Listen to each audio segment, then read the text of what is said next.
Halo semuanya. Ya, retreat ini berjalan dengan indah sekali. Di dalam kehidupanmu sehari-hari pasti sibuk sekali, tetapi sediakan waktu dan kita ketemu dan dengar firman dan mendengar kesaksian, bagus sekali.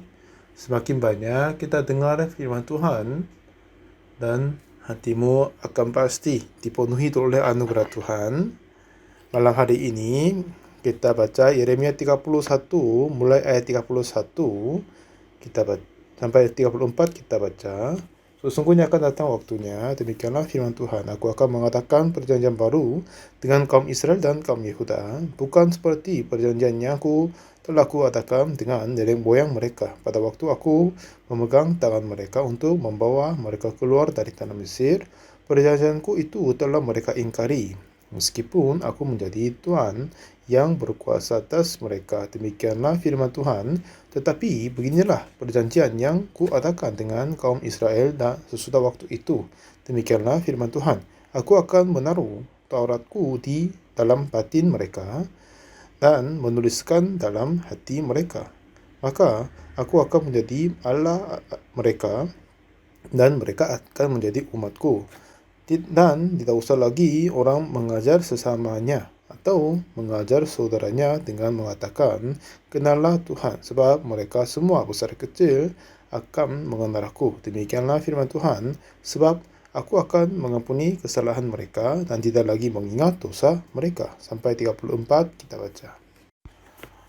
Tahun lalu bulan Maret saya datang di Amerika untuk memimpin CRF. Selama 2 minggu sebelumnya saya datang, dan 1 minggu saya bersekutu dengan pendeta-pendeta yang ada di Bis Kabar Baik orang-orang Korea. Dan minggu kedua saya berjalan Washington, Atlanta, dan Philadelphia. Dan satu ketika setelah perjalanan misi itu mau balik ke New York, ada seorang pendeta datang dan dia memberi satu kartu nama. Ternyata dia pendeta dari gereja yang besar. Kata dia gereja namanya New Covenant Church, artinya gereja perjanjian baru. Covenant itu artinya perjanjian. Jadi gereja yang namanya perjanjian baru. Jadi saya tanya, apakah Anda tahu perjanjian baru ini? Memang pendeta ini hanya dia menamai perjanjian baru gitu, tapi masih belum tahu apa arti sesungguhnya. Nah, hari ini Yeremia 31 mulai ayat 31. Inilah cerita tentang perjanjian baru. Di sini berkata, kata Tuhan, ayat 31 berkata, sesungguhnya akan datang waktunya, demikianlah firman Tuhan, aku akan mengadakan perjanjian baru dengan kaum Israel dan kaum Yehuda. Akan mengadakan perjanjian yang baru. Nah, perjanjian baru ini dapat berkata New Covenant dalam bahasa Inggris. Nah, jadi apa artinya perjanjian baru New Covenant? Saya tanya kepada Pak Pendeta itu, katanya masih belum tahu. Malam hari itu, saya jelaskan apa artinya perjanjian baru itu. Pada saat Tuhan memberikan 10 hukum kepada manusia, jika mereka menghadapi 10 hukum dan mereka harus menaruh itu di dalam tabut perjanjian, dan tabut perjanjian itu dapat berkata, ya, itu namanya tabut perjanjian. Kenapa ini berkata kotak itu namanya tabut perjanjian? Artinya Tuhan berjanji sama Tuhan, menaruh janji sama Tuhan ke dalamnya. Jadi janji pertama adalah 10 hukum. Pada saat Tuhan memberi 10 hukum, dan apa yang dia berkata? Apakah kita coba cari Keluaran pasal 19? Jika kita baca itu akan dibantu. Keluaran 19 ayat ayat 5 berkata, jadi sekarang jika kamu sungguh-sungguh mendengarkan firman-Ku dan berpegang pada perjanjian-Ku, maka kamu akan menjadi harta kesayangan-Ku sendiri dari antara segala bangsa, sebab Akulah yang mempunyai seluruh bumi. 6. Kamu akan menjadi bagiku kerajaan iman dan bangsa yang kudus. Inilah semuanya firman yang harus kau katakan kepada orang Israel. Lalu datanglah Musa dan memanggil para tua-tua bangsa itu dan membawa ke depan mereka segala firman yang diperintahkan Tuhan kepadanya. Seluruh bangsa itu menjawab bersama-sama, segala yang difirmankan Tuhan akan kami lakukan. Lalu Musa pun menyampaikan jawab bangsa itu kepada Tuhan. Nah, di sini apa kata Tuhan adalah, sebelum Tuhan memberi hukum Taurat, dan Tuhan telah berkata, jika anda melakukan semuanya akan menjadi kerajaan iman dan bangsa yang kudus dan diberkati seterusnya. Waktu itu, ya seharusnya mereka berkata, ya Tuhan, kami tidak bisa melakukannya. Tapi mereka bilang, ya Tuhan, kami lakukan. Seperti mereka berjanji sama Tuhan.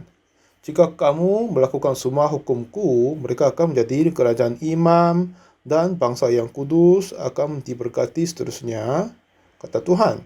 Tapi jika tidak, akan dibinasakan, maksudnya. Dan orang-orang Israel berkata, mereka berjanji kepada Tuhan, katakan, kami lakukan. Jadi perjanjian dalam bahasa Inggris, covenant, ya kan? Covenant.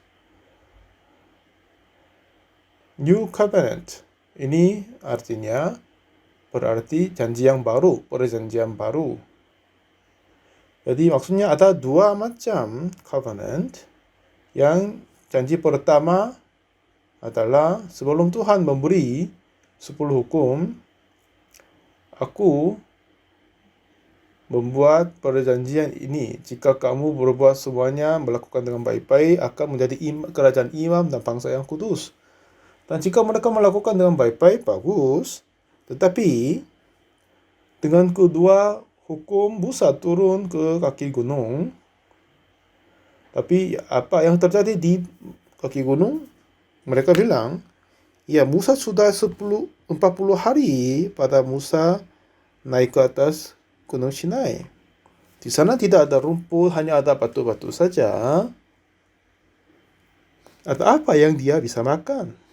Pasti dia mati.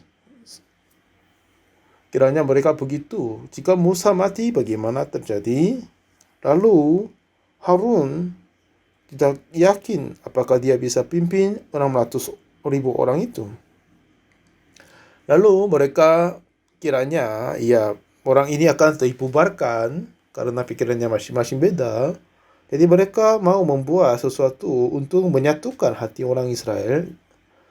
Lalu suruh membawa semua emas yang kau punya. Dengan itu mereka membuat lembu emas. Setelah itu, lihatlah, inilah Tuhanmu yang keluar kamu dari tanah Mesir, berkata. Jadi pada saat mereka membuat lembu emas, mengadakan pesta, makan, minum, tari terusnya. Dan pada saat Musa turun dari kaki gunung, Tuhan berkata, ya bangsamu telah menjadi korup. Oh, katanya Musa tidak tahu apa-apa. Dia berkata ada yang suara-suara perang di sana. Tapi kata Tuhan, ini bukan suara begitu, tetapi ini suara-suara yang nyanyian. Jadi mereka membuat lembu emas, menari di depan dan memuji itu dan nyanyi-nyanyi di depannya. Lalu Musa melempar 10 hukum dan mematahkannya. Karena pada saat mereka tidak punya dosa, jika berdosa itu tidak diperhitungkan dosa sesungguhnya. Tetapi setelah kedatangan hukum, semua kejahatan menjadi dihitungkan dosa, jadi mereka dibinasakan. Jadi mulai saat itu, pada hari yang mereka melanggarkan 10 hukum dan melayani lembu emas, 3,000 orang mati. Jadi setiap kali hukum datang, sesuai dengan perbuatan mereka baik, diberkati atau tidak, dikutuk. Seperti ini janji sama Tuhan. Apakah kalian melakukan perintahku? Ya, kami akan lakukan perintahmu. Jika kamu lakukan, akan diberkati. Kalau tidak, akan dikutuk. Dan mereka semua berkata, mereka semua tidak melakukan. Jadi terus dikutuk seterusnya. Nah, sebab itu banyak orang mati. Di antara 600,000 orang, hampir semuanya mati di padang gurun. Dan lalu Tuhan berkata di Yeremia 31 ini, kenapa Tuhan berkata ini? Karena hukum perjanjian yang pertama, 10 hukum, Tuhan berjanji jika mereka melakukan, diberkati. Jika tidak, dibinasakan, dikutuk. Jika dia salah gunakan sedikit, lalu sebentar lagi akan berubah baik, tidak. Jika mereka tidak melakukan baik, pasti dikutuk. Tapi manusia yang diciptakan oleh Tuhan, mereka sudah melanggarkan hukum, mereka harus dibinasakan. Tidak sama sekali ada yang tidak dibinasakan, karena semua yang berdosa dan berbuat kejahatan pasti akan tertinggal kutuk dan kebinasaan. Tapi saudara, pada saat saya menemukan Yeremia 31 ayat 31 ini, saya merasa berbahagia sekali. Jadi terus Tuhan berkata kepada mereka yang melanggar hukum, jadi terus mengutuk terusnya. Tapi mulai Yeremia 31 ayat 31, sesungguhnya akan datang waktunya. Demikianlah firman Tuhan. Aku akan mengadakan perjanjian baru dengan kaum Israel dan kaum Yehuda. Nah, ayat 32 bilang, bukan seperti perjanjian yang telah aku adakan dengan nenek moyang mereka. Saya suka firman Tuhan ini. Katanya, pada waktu aku memegang tangan mereka untuk membawa mereka keluar dari tanah Mesir. Jadi, perjanjian yang ini maksudnya 10 hukum atau apa? Apa maksudnya perjanjian di ayat 32 ini? Ini bukan 10 hukum. Karena 10 hukum itu akan diberi pada saat Tuhan memegang tangan mereka keluar dari tanah Mesir. Itulah saatnya Tuhan memberi janji 10 hukum kepada orang-orang Ibrani. Tapi pada saat kita menghitung sejarah Mesir, itu tahun 1491 sebelum MSI. Dan memang pada saat mereka sampai ke Gunung Sinai masih belum jadi sebulan. Pada mereka datang di Gunung Sinai, Tuhan berjanji dengan mereka. Jika mereka melakukan, akan diberkati, tidak. Jika tidak, dikutuk sepertinya. Orang-orang Ibrani itu memang tidak sama sekali ada yang bisa melakukan semua hukum dengan sempurna. Semuanya telah menerima kutuk. Semuanya harus terima kutuk. Karena semua sudah berdosa. Semua mereka harus dibinasakan. Nah, sebab itu Tuhan berkata hal-hal yang luar biasa. Demikianlah firman Tuhan ya. Sesungguhnya akan datang waktunya. Demikianlah firman Tuhan, aku akan mengadakan perjanjian baru dengan kaum Israel dan kaum Yehuda. 32. Bukan seperti perjanjian yang telah aku adakan dengan nenek moyang mereka. Pada waktu aku memegang tangan mereka untuk membawa mereka keluar dari tanah Mesir. Perjanjianku itu telah mereka ingkari. Ya. Pada saat Tuhan mengadakan perjanjian, pada saat Tuhan mengeluarkan mereka dari Mesir adalah perjanjian lama, yang perjanjian pertama, yaitu hukum Taurat. Hukum Taurat ini sudah saling berjanji, jika melakukan diberkati, jika tidak dikutuk. Tapi orang sudah melanggarkan hukum Taurat, sesuai dengan janjinya, Tuhan memberi hukuman, kematian, dan kutuk, dan membinasakan. Dan satu ketika, Tuhan memberikan janji yang Luar biasa. Inilah Yeremia 31, mulai ayat 31 berkata. Nah, setelah saya membaca firman ini, saya heran sekali. Karena sebab 10 hukum orang tidak bisa melakukan hukum Taurat, jadi semua orang yang tidak bisa melakukannya, jadi jika dihakimi oleh hukum Taurat, semuanya akan dibinasakan. Jadi sekarang banyak orang kumpul di sini juga, dan jika kita diadili hukum Taurat, jadi perjanjian yang lama, kita semua harus dihukum, harus dimurkai, harus dihukum mati. Tidak akan terima keselamatan Tuhan. Jadi Tuhan mengasihi kita. Tuhan telah memberikan kepada kita yang melanggarkan hukum. Yeremia 31 ayat 31, Tuhan memberikan perjanjian yang luar biasa kepada kita. Demikianlah firman Tuhan, sesungguhnya akan datang waktunya, demikianlah firman Tuhan, aku akan mengatakan perjanjian baru dengan kaum Israel, dengan kaum Yehuda. Ayat berikutnya, bukan seperti perjanjian yang telah kuadakan dengan nenek moyang mereka pada waktu aku memegang tangan mereka. Perjanjian yang ini maksudnya apa? Perjanjian satu atau yang kedua? Nggak tahu? Nah, perjanjian yang pertama adalah 10 hukum. Karena orang semua melanggarkannya, jika kita dihakimi olehnya, semua orang Israel akan dihukum, dibinasakan, akan ke neraka. Karena sudah berjanji sama Tuhan. Jika melakukan diberkati, jika tidak dikutuk. Begitu mereka sudah berjanji. Orang masih kurang tahu, orang-orang yang mau melakukan hukum Taurat, ya pasti mereka semua dihukum.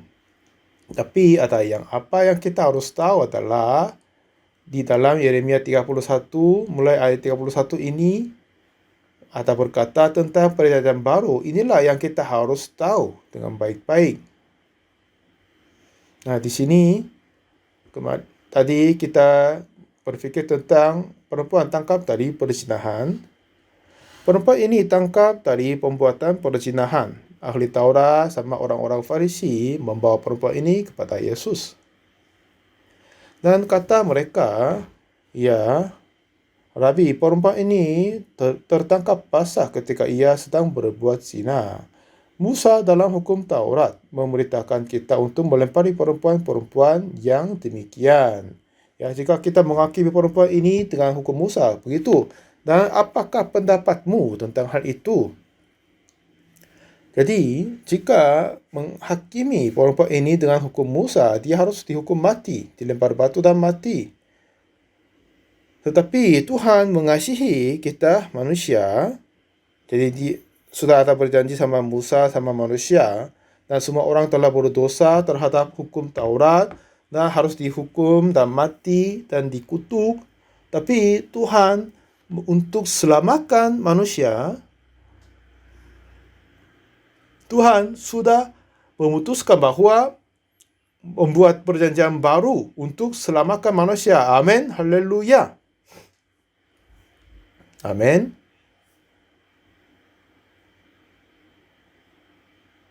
Amin. Ya, saya akan jelaskan melebihinya. Ya, dengan hukum Musa, menurut hukum Musa, perempuan ini tertangkap dari perzinahan. Lalu ahli Taurat dan orang-orang Farisi membawa perempuan ini kepada Yesus.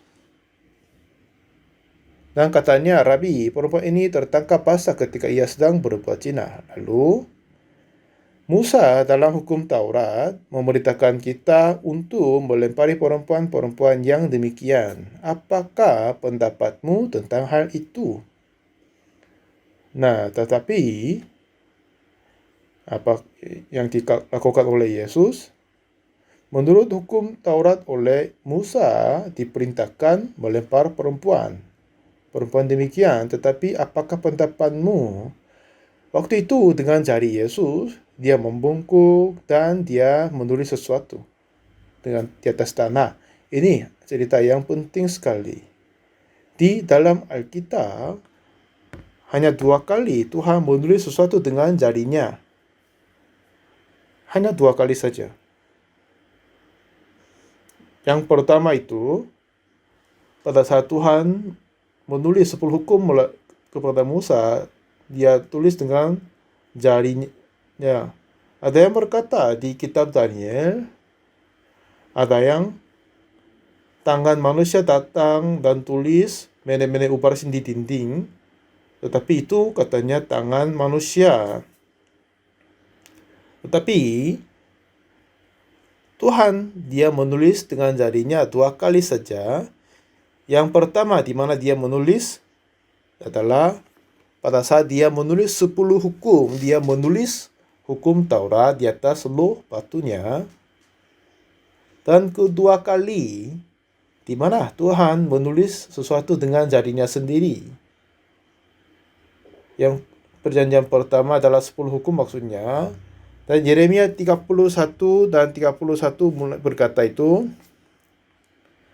Dan di sana berkata, akan datang waktunya, demikianlah firman Tuhan, aku akan mengadakan perjanjian baru dengan kaum Israel dan kaum Yehuda. Tuhan berkata. Dan perjanjian baru maksud ini dengan hukum Taurat. Yang 10 hukum itu, dengan ini Tuhan berjanji sama orang Ibrani. Tetapi Tuhan berkata jika mereka melakukan akan diberkati, jika tidak akan dikutuk katanya. Tapi tidak sama sekali ada yang melakukan semuanya dengan sempurna.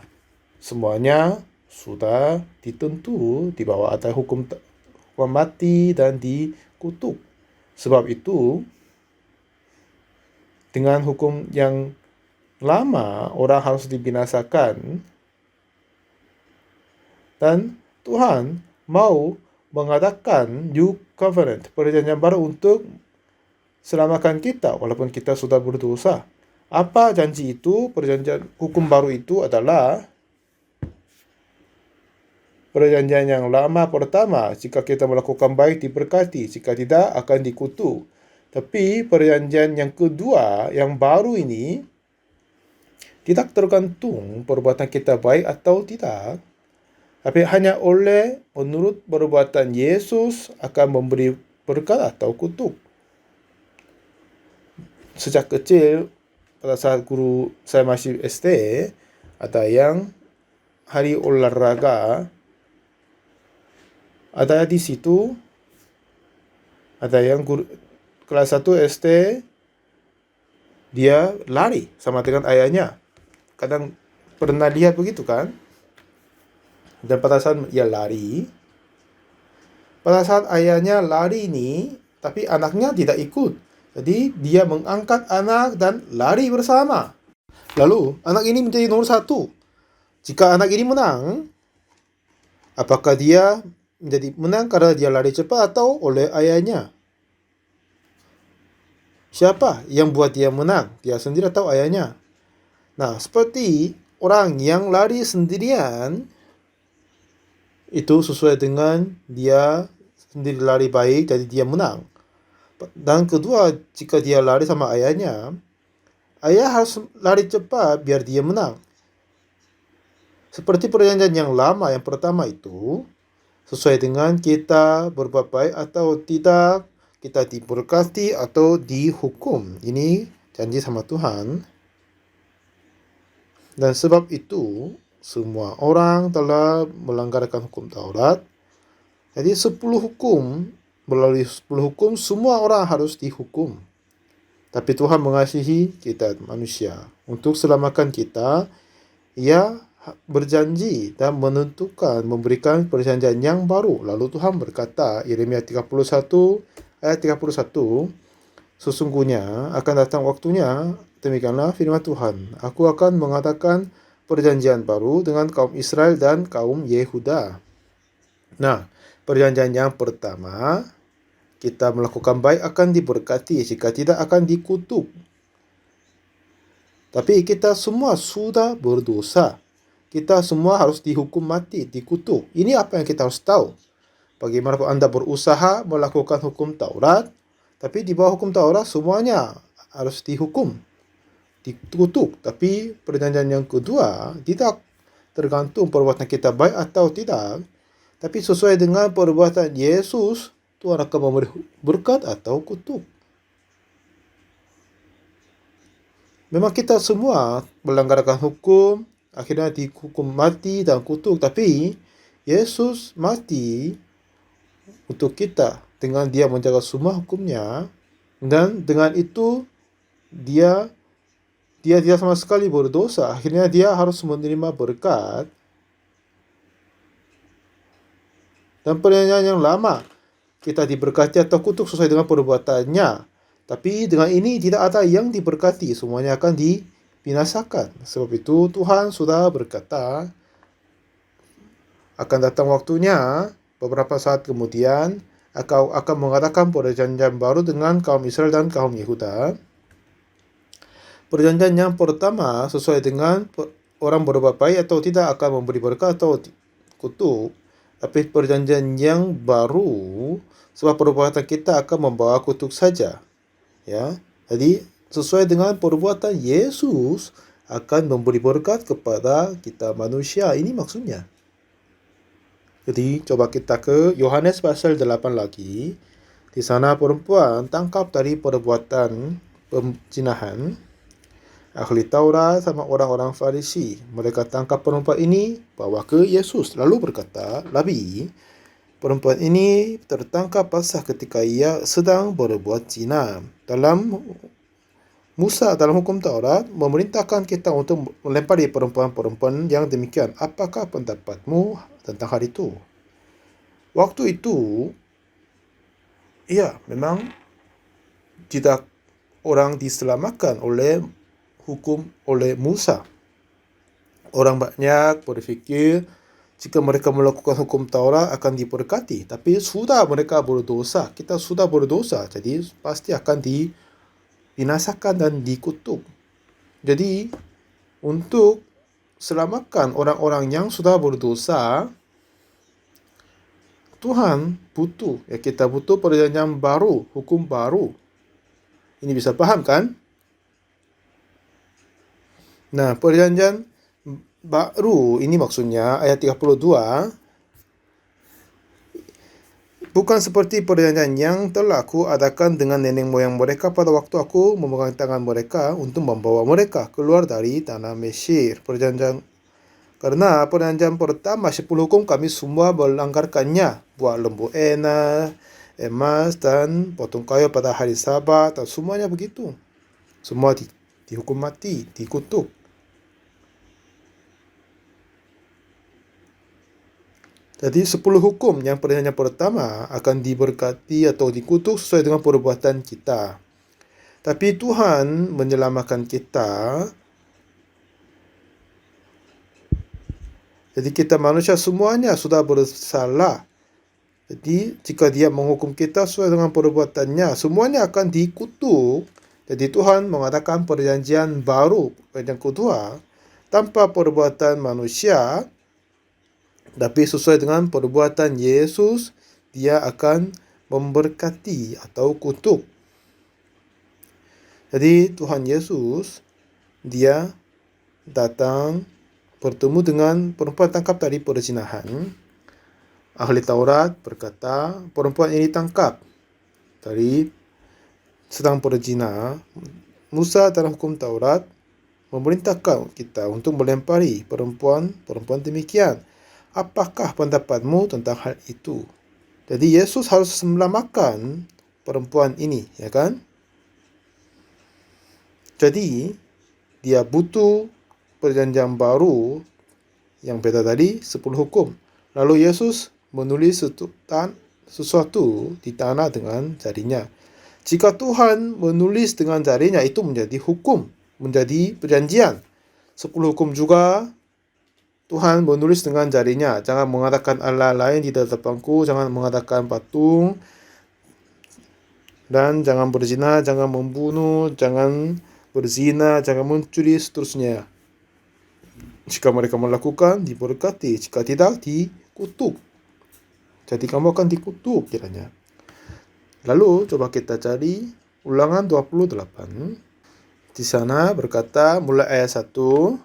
Jika engkau baik-baik mendengarkan suara Tuhan Allahmu dan melakukan dengan setia segala perintahnya yang kusampaikan kepadamu pada hari ini, maka Tuhan Allahmu akan mengangkat engkau di atas segala bangsa di bumi. Segala berkat ini akan datang kepadamu dan menjadi bagianmu jika engkau mendengarkan suara Tuhan Allahmu. Diberkatilah engkau di kota dan diberkatilah engkau di ladang. Diberkatilah buah kandunganmu, hasil bumimu dan hasil terendakmu, yakni anak lembu sapimu dan kandungan kambing dombamu. Diberkatilah bakulmu dan tempat adunanmu. Diberkatilah engkau pada waktu masuk dan diberkatilah engkau pada waktu keluar. 15. Tetapi jika engkau tidak mendengarkan suara Tuhan Allahmu dan tidak melakukan dengan setia segala perintah dan ketetapannya yang ku sampaikan kepadamu pada hari ini, maka segala kutuk ini akan datang kepadamu dan mencapai engkau. Terkutuklah engkau di kota dan terkutuklah engkau di ladang. Terkutuklah bakulmu dan tempat adonanmu. Terkutuklah buah kandunganmu, hasil bumimu, anak lembu sapimu, dan kandungan kambing dombamu. Terkutuklah engkau pada waktu masuk dan terkutuklah engkau pada waktu keluar. Nah, seperti perjanjian yang pertama, yaitu hukum Taurat 10 hukum itu, jika melakukan diberkati, jika tidak akan dikutuk. Tapi tidak ada orang yang melakukan semua hukum dengan baik-baik, kan? Jadi, melalui hukum yang lama, kita semua dikutuk.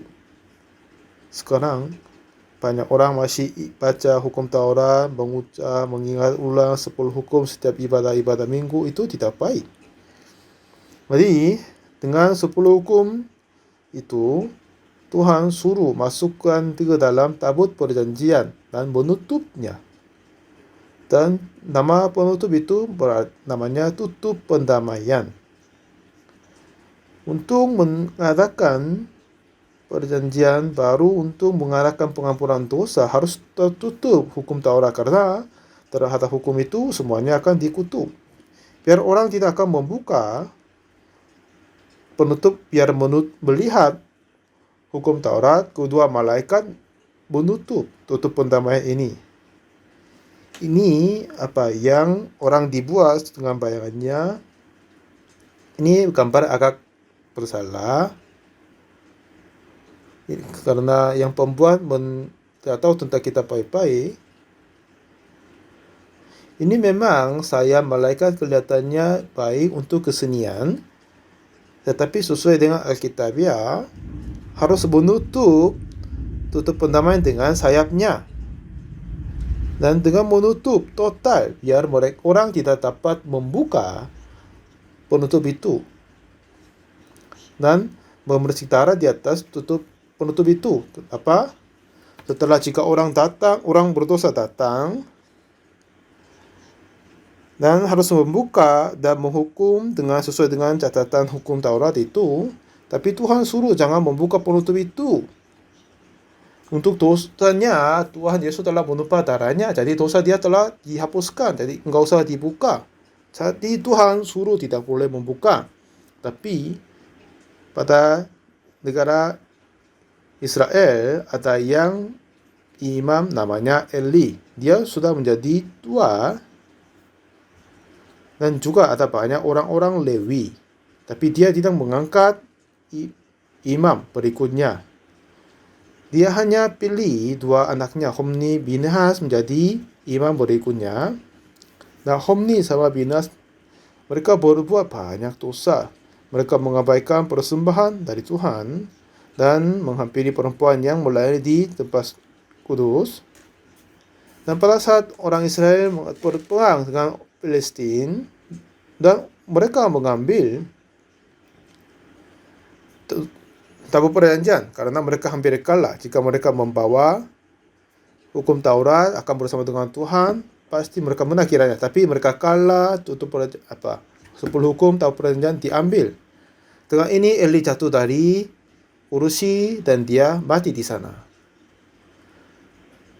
Nah, seperti begitu selama 6 bulan. Tabut perjanjian ada di daerah Filistin selama 6 bulan. Dan di mana saja tabut perjanjian ada kutuk. Jadi mereka mau kembalikan tabut perjanjian. Dan ada daerah Bethsemes, mereka membawa tabut perjanjian itu. Nah, jika kita cari 1 Samuel 6 ayat 18 berkata, lagi tikus-tikus emas menurut jumlah segala kota orang Filistin, kepunyaan kelima raja kota itu, baik kota-kota yang berkubu maupun dusun-dusun sekiranya, dan batu besar yang di atasnya, diletakkan menurut tabut Tuhan di ladang Yosua yang Bethsemes itu adalah saksi sampai hari ini. Dan ayat 19, dan ia membunuh beberapa orang Bethsemes karena mereka melihat ke dalam tabut Tuhan. Ia membunuh 70 orang dari rakyat itu. Rakyat itu berkabung karena Tuhan telah menghajar mereka dengan dahsyatnya.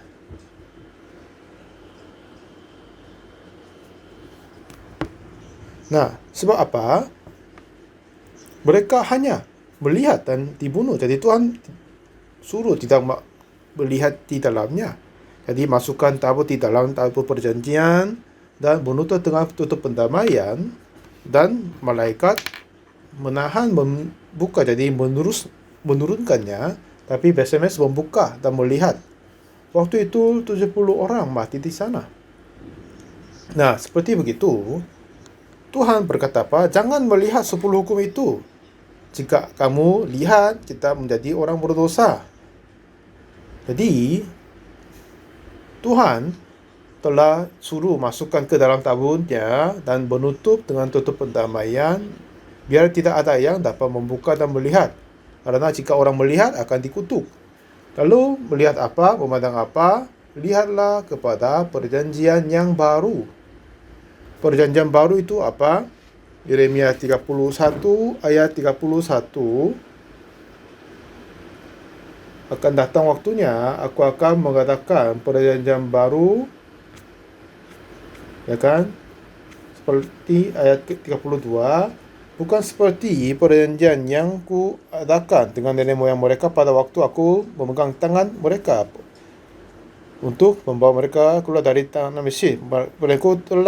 Mereka ingkari meskipun aku menjadi Tuhan mereka yang berkuasa atas mereka. Demikian firman Tuhan 33. Tetapi beginilah perjanjian yang kuadakan dengan kaum Israel sesudah waktu itu.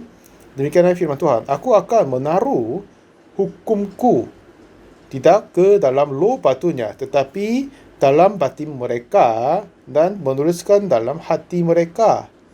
Maka aku akan menjadi Allah mereka, dan mereka akan menjadi umatku. Dan 34 ini yang penting, katanya. Dan tidak usah lagi orang mengajar sesamanya atau mengajar saudaranya dengan mengatakan kenallah Tuhan, sebab mereka semua besar kecil akan mengenal aku. Demikianlah firman Tuhan. Bagaimana kita tahu dan apa yang Tuhan berkata? Sebab aku akan mengampuni kesalahan mereka dan tidak lagi mengingat dosa mereka. Inilah demikianlah firman Tuhan. Jadi Tuhan telah mengadakan 2 hukum. Hukum pertama adalah 10 hukum Taurat. Orang melakukan diberkati, jika tidak dikutuk. Tapi kita semua telah mengabaikannya, melanggarkannya, harus dihukum mati. Dan jika kita melakukan yang baik mulai hari ini, apa yang kita melanggarkan dapat dihapuskan? Tidak. Jadi Tuhan mengadakan perjanjian baru. Perjanjian baru ini artinya aku berbuat baik atau tidak, jadi diberkati atau tidak, memang ini tidak akan mungkin jadi karena kami semua bersalah. Jadi perjanjian yang pertama adalah perjanjian hukum yang sesuai dengan perbuatan kita, diberkati atau kutuk. Tapi perjanjian yang kedua, perjanjian baru ini adalah tidak sesuai aku yang berbuat baik atau tidak, jadi diberkati atau tidak. Tergantung Yesus melakukan yang baik, akhirnya kita diberkati. Jadi Yesus berkata, "Aku mengampuni kesalahan mereka dan tidak lagi mengingat dosa mereka." Demikianlah firman Tuhan. Nah, lalu pada saat Tuhan memberikan hukum Taurat yang lama dan sampai zamannya Yesus Kristus, hukum Taurat menjadi Tuhan atas semua segalanya. Dan sekarang Yesus berada di depan perempuan tangkap perzinahan. Untuk Yesus selamatkan perempuan ini dengan hukum Musa tidak akan mungkin. Jadi, Yesus harus mengadakan perjanjian baru. Sebab itu dia menulis dengan jarinya di atas tanah.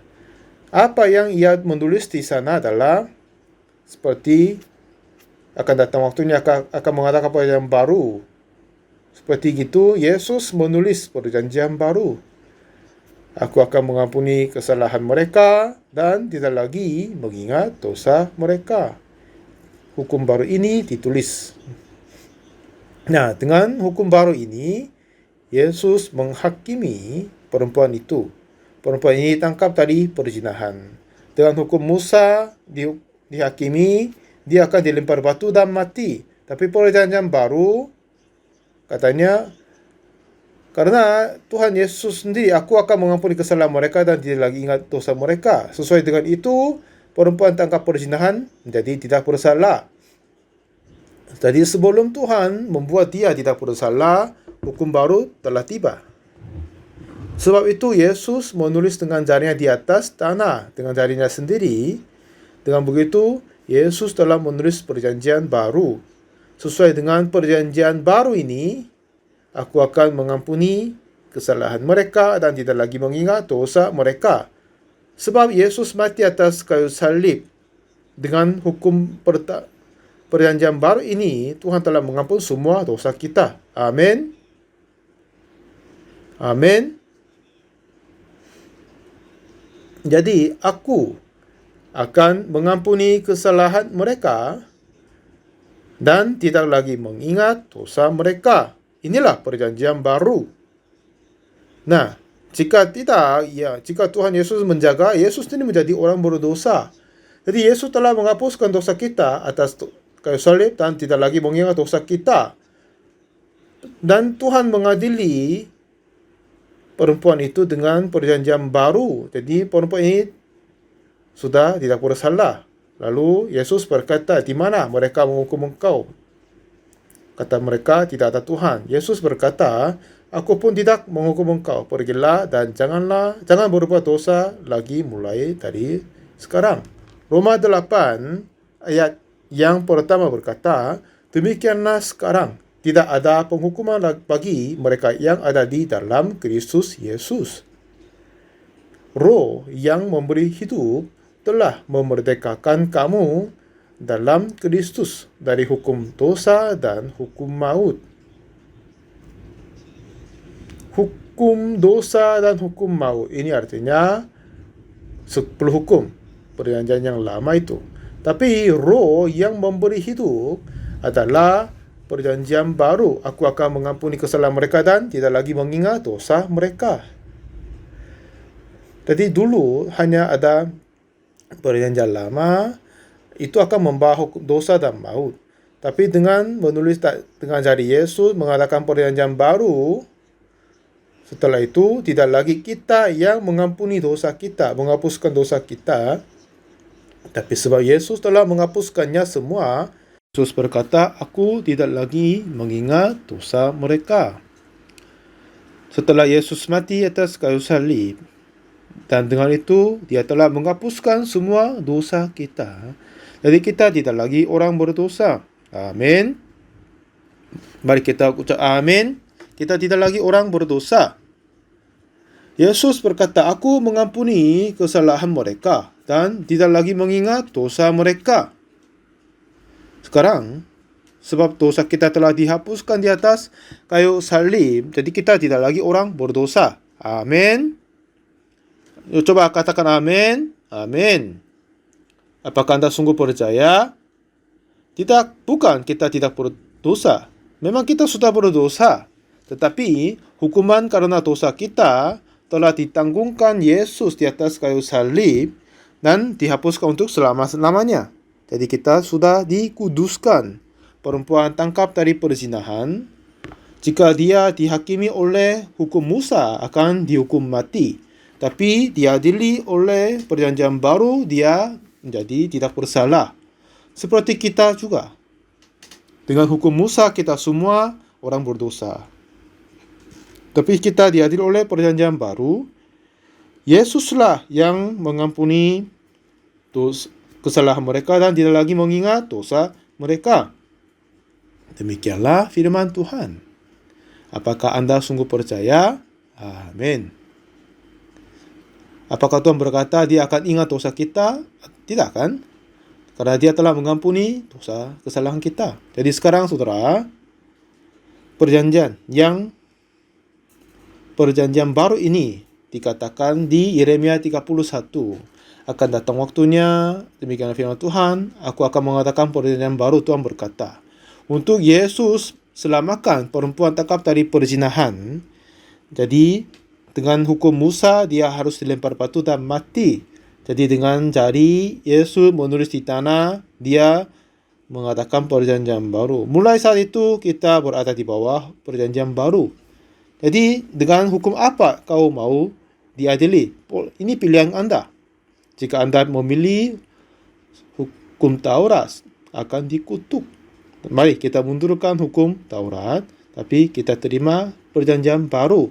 Aku mengampuni kesalahan mereka dan tidak lagi mengingat dosa mereka. Jika kita diadili oleh perjanjian baru ini, kita semua menjadi orang benar. Amin. Haleluya. Kita puji Tuhan. Sebab itu banyak orang-orang Kristen saat ini dan para pendeta-pendeta juga masih banyak yang tahu hukum Taurat saya, tapi tidak tahu perjanjian baru.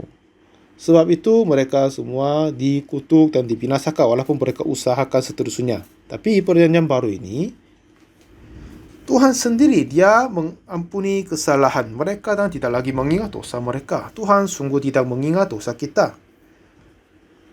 Dan Tuhan suruh jangan membuka tutup pendamaian, jangan melihat tabut perjanjian.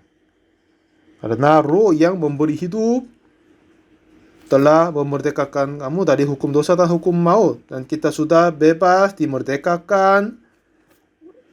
Dan dengan hukum yang baru ini Tuhan mengadili kita. Sebab ini kita sudah tidak bersalah, sudah menjadi orang benar, sudah tidak ada dosa, sudah dikuduskan. Amin. Amin. Haleluya. Ini, jika kita percaya ini, jika kita diadili oleh perjanjian baru ini, memang kita sendiri akan dihukum mati karena perbuatan kita.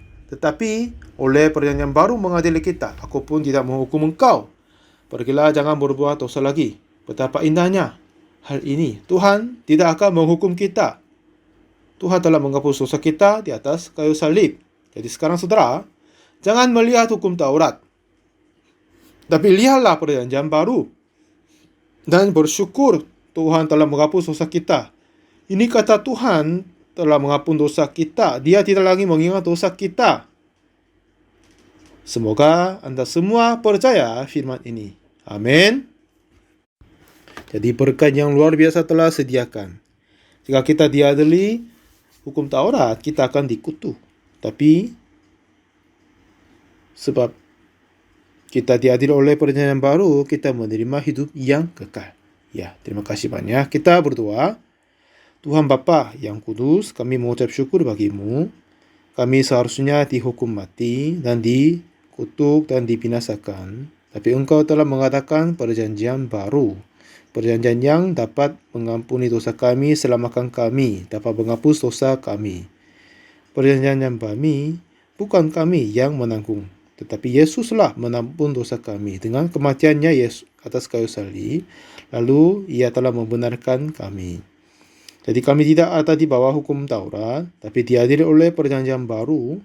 Sebab itu, oleh sebab Yesus, kami semua sudah menjadi orang kudus, orang benar, orang dilahirkan kembali. Tuhan, tolong memberkati kepada mereka yang semua percaya. Terima kasih banyak Tuhan. Dalam nama Tuhan Yesus Kristus kami berdoa. Amin.